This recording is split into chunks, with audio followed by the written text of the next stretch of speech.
Here are 3 things you should not say when you find that someone is infringing on your trademark.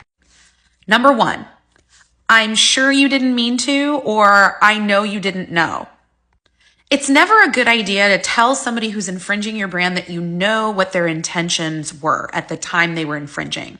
One of the things that can actually enhance your damages if you ever do have to sue them for trademark infringement is whether or not they were intentional in their infringement.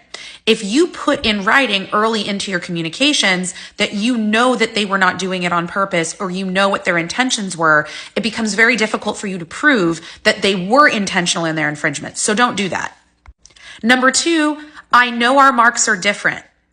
Trademark infringement very rarely involves brands that are identical. Rather, the standard for evaluating trademark infringement is whether the marks are confusingly similar.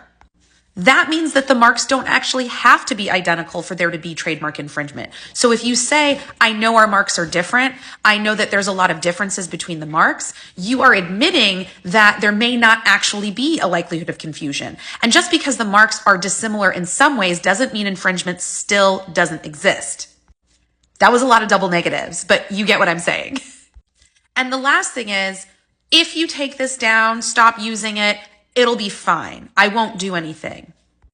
You don't want to make promises that you can't keep, especially if you haven't engaged counsel to review the status of the complaint or the status of the infringement. If you decide that they take it down and then later they infringe again or they do something else, you may want to be able to go all the way back to that first infringement and sue them for that. And if you've already admitted that you're not going to take action, you could be accused of acquiescing or even licensing the right to use that thing for that period of time because you said it was okay as long as they did X, Y, or Z. Remember, a lot of this is about what you put in writing as well. So be very cautious about what you put in writing to an infringer. And whenever possible, always make sure that you consult an attorney to help you with this. If you found this helpful, let me know. If you have any questions, let me know in the comments.